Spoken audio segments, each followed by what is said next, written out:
All right, for today's workout and strength, we're going to start off with bench press. Today, we're going to be doing a different type of bench press, and it's going to be a reverse grip bench press. In this bench press, we will take our grip from our normal pronated grip, and we're going to move it into a supinated grip. So it's going to be an underhand grip. When we grab the bar with this grip, we need to make sure that our thumbs are wrapped around the bar.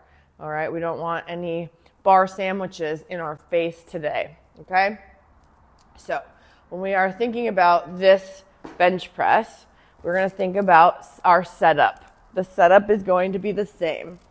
For some of you, you're going to feel a lot more secure with this reverse grip because we can recruit a little bit more muscle naturally by just turning those hands under.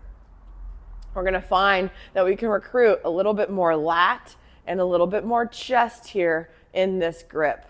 All right. For some of us, that makes it a lot more secure. So we are going to be able to play around with this with our 3 sets of 10, just building to a good heavy 10 rep max. All right. This max is going to be today's max, and it is going to be unbroken.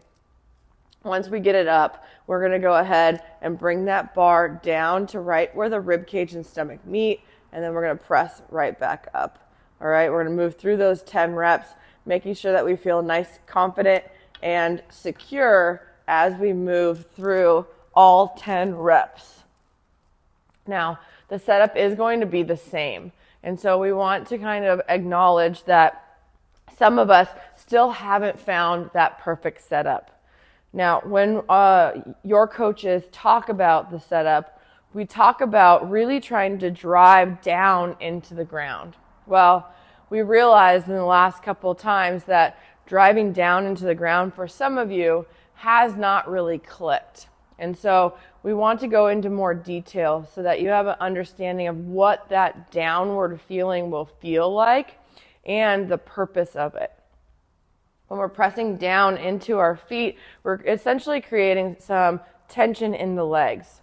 And so when we do that, the pressure down is also going to have our feet kind of cram into the front parts of our shoes. All right, so when I press down into my feet, I'm also going to feel my toes kind of get closer to the tip of my shoe. Okay, so as my foot's in there, I'm going to really push down, and when I push down, it's a little bit more forward with my foot. My foot crams into the tip of my shoe and my toes in my shoe, and my body is going to be pressed further down into the bench. So I want you to remember that when you press down into your legs and your glutes fire, you should also be feeling those toes get a little bit more scrunched into the front part of your shoe, okay? So if you've never really experienced that and that concept has kind of been lost on you, I want you to try to see if this is a better way of explaining it and a better thought process. And this will be a great time to practice it because we won't be going super heavy for 10 reps. And for some of you, because this grip is very different, you won't be able to go super heavy, and that's okay. After the strength, we'll move into the workout.